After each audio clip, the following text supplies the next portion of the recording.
Udan-udan kok para pendak ganteng kita ana daya digerakan jalan. Kayane yo Pak Di, wong ket mami wis ana pendak wae nek kok hawane kok udan. Ha iya.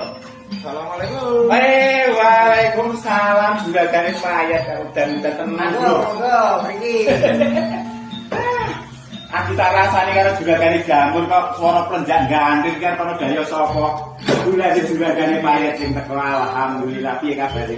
Kok kita iki ganti men ki ana perkara apa ana sing perlu digadhek karo Pak Di apa piye iki? Iki karo perbukaan Piye-piye? omong-omong kosong. Zaman saiki tak diusum konten kreator dari untuk hasil iki. Aku melu-melu kok anane duduk mumet ruwet njur piye iki. Masalah konten kreator piye carane ben iso FYP Mas Ting ngono.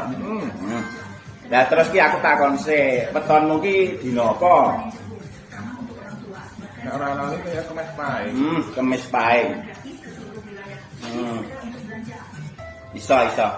Yo kita jelaske wae masalah konten piye carane ben iso le FYP. Nek menurut wetonmu ki aku yakin iso FYP. Ning perlu ana bab-bab sing kudu tok tindakake, ngono juragane payet. Siji, kowe kudu sregep posting video utawa konten. Nomor loro, kowe kudu sregep interaksi. Maksudnya interaksi iki ya sambang kaya awake dhewe kowe gelem dolan nganggonku, aku dolan nganggonmu. Lah nek ana nggon perkontenan kuwi, kowe sregep interaksi sesama konten kreator, tapi yo nanggapi, sok komentar, nge-like lan sak panungggalane. Kaping telune kudu konsisten kowe posting. Ngono lah kowe nek ndelok wetonmu ki genah mesti kowe bakal dadi konten kreator sing sukses. Saya ngono ta dengan jamur. Betul. Ono ya sing penting yo mau siji kowe sregep posting video.